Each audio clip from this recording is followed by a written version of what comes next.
اس لیے جو قدر ان کے پاس تھی ہمارے پاس نہیں. یہ حضرت نے صحیح فرمایا تھا یا غلط فرمایا تھا؟ صحیح فرمایا تھا. بڑا دل پر بوجھ ہوتا ہے یار بولتے ہوئے یہ باتیں، میں مذاق نہیں کر رہا ہوں. الحق مرن، سچ ہمیشہ کڑوا لگتا ہے. اسی لیے جب وہ کرشن لال سے مسلمان ہوئے، غازی احمد کیا نام تھا، تو پھر جو محنت انہوں نے کی ہے، آپ یقین جانیں کہ قرآن پاک اور احادیث طیبہ پر اتنی محنت کی اس آدمی نے کہ دین اسلام کے علوم پر گولڈ میڈلسٹ اس کو ملا، گولڈ میڈل ملا. اور ہدایہ، یہ علماء جانتے ہیں، ہدایہ شریف اس کا اردو ترجمہ کیا انہوں نے. ہدایہ کا ترجمہ کرنا کوئی آسان بات نہیں ہے. اللہ نے جس کو ادھر سے یہاں لا کر کیا کام لیا ہے. اچھا پتا ہے جو بات سنا رہا تھا، بات لمبی ہو گئی، جو انہوں نے اپنی روداد لکھی ہے 250 صفحات میں کہ میں مسلمان کیسے ہوا، اس کتاب کا جو انہوں نے نام رکھا تھا نا، جس میں اپنی روداد لکھی ہے، اس کا نام رکھا تھا من الظلمات الی النور.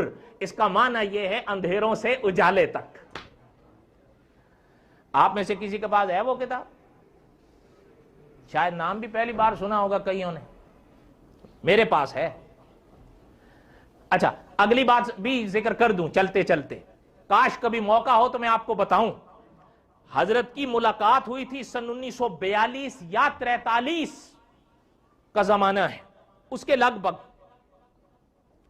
مرزا ناصر قادیانی سے. یہ مرزا ناصر قادیانی کون تھا جانتے ہو؟ نہیں، مرزا غلام احمد قادیانی کا پوتا تھا. یہ مرزا غلام احمد قادیانی کا جو تھا نا اپنا بیٹا بشیر الدین محمود، یہ مرزا قادیانی کی دوسری بیوی میں سے بڑا بیٹا تھا، اس کا یہ بیٹا تھا.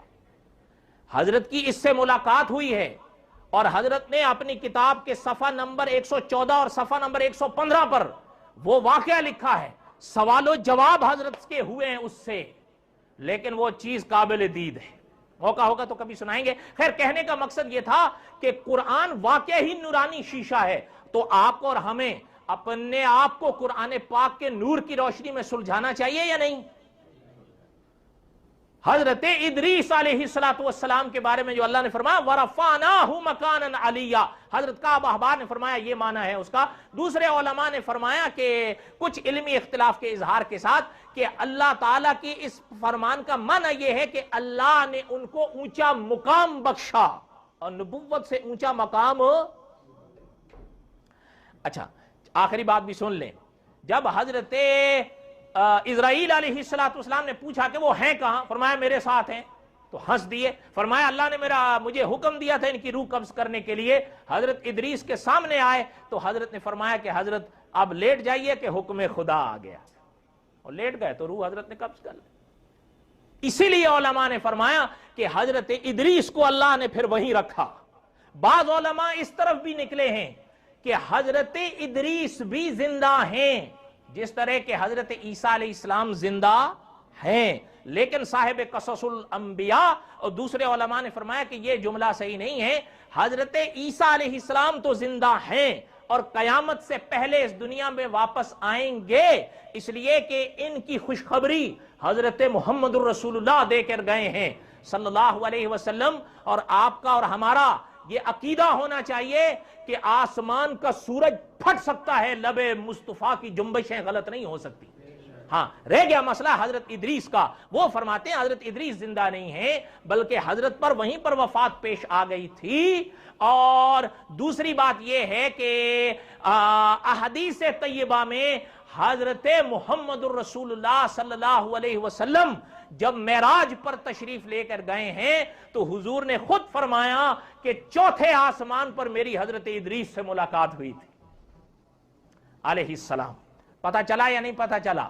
اور ایک آخری بات یہ بھی عرض کر دوں کہ حضرت ادریس کی تاریخ کافی میں نے دیکھنے کی کوشش کی، آخر میں حضرت کی قبر کا کہیں نشان مجھے نہیں ملا. حالانکہ میں نے ذکر کیا تھا مورخین کے حوالے سے حضرت آدم کی قبر کا نشان کچھ نہ کچھ انداز تک وہ پیش کرتے ہیں، حضرت حوا کا بھی وہ پیش کرتے ہیں کچھ نہ کچھ روایت کی روشنی میں، اور حضرت شیس کا بھی وہ پیش کرتے ہیں، لیکن حضرت ادریس کے بارے میں قبر کی نشاندہی پر کسی عالم نے ذکر ہی نہیں لکھا. پتہ چلتا ہے کہ حضرت ادریس علیہ السلام کا یہ جو ماجرا ہے نا وَرَفَعْنَاهُ مَكَانًا عَلِيًّا، بات سمجھ میں آئی یا نہیں سمجھ میں آئی؟ اس لیے یہاں تک حضرت ادریس علیہ السلام کا ذکر ملتا ہے، اور کچھ اکابر نے ان کے ملفوظات، ان کے ارشادات سنائے ہیں، لیکن 13 ارشادات بڑے مشہور ہوئے حضرت کے. ان میں سے اگر ان 13 میں آپ پہلا نمبر پڑھو نا تو اس میں حضرت نے توحید ہی کا سبق پڑھایا ہے. کس کا سبق پڑھایا ہے؟ توحید ہی کا سبق پڑھایا ہے. 13 تعلیمات کا خلاصہ حضرت کا لکھا گیا ہے، اور ان کو 13 نمبر دیے گئے، number 1، number 2، number 3، number 4، number 5. ان میں سے جو پہلا نمبر ہے وہ یہی ہے کہ حضرت ادریس نے توحید کا سبق پڑھایا. کس کا سبق پڑھایا؟ توحید کا سبق پڑھایا. اس لیے ہمارے قاری عبدالحی عابد صاحب رحمۃ اللہ علیہ فرمایا کرتے تھے کہ چاہے کچھ بھی آپ کہیں، انبیاء علیہم السلام کی جو تعلیمات ہیں، ان کے تعلیمات کا جو محور ہے وہ سمجھ میں یہی آتا ہے کہ لا الہ. وہ کہتے تھے لوگو پڑھو لا الہ، وہ کہتے تھے لوگو پڑھو لا الہ، خدا کے سوا کوئی داتا نہیں. دعا کریں اللہ تعالی ہمیں انبیاء کا نقش قدم نصیب فرمائے، اور اللہ تعالی ہمیں اس پر چلنے کی توفیق نصیب فرمائے. حضرت ادریس علیہ السلام کے زمانے کے آخر میں علماء نے یہ چیز لکھی ہے کہ پھر جب وہ وقت آیا تو اسی وادی میں ابلیس آ نکلا. اس کی اگلی کڑی ہم انشاءاللہ اللہ کو منظور ہوا تو آئندہ پڑھیں گے، لیکن انشاءاللہ میرے اللہ کو منظور ہوا تو آئندہ جمعہ میرا یہاں نہیں ہے، انشاءاللہ تنگ چھنگ میں ہوگا، لیکن جمعہ تو بہرحال ہوگا. آپ حضرات آئیں گے یا نہیں آئیں گے؟ ہاں، اس لیے جمعہ آپ اپنی پابندی سے ادا کریے گا، وہی ٹائم وہی ترتیب رہے گی. اللہ تعالیٰ کو منظور ہوا تو جب اگلے جمعے سے لوٹیں گے تو پھر ہم اس سلسلے کے اگلی کڑی چلائیں گے. وما علینا الا البلاغ المبین.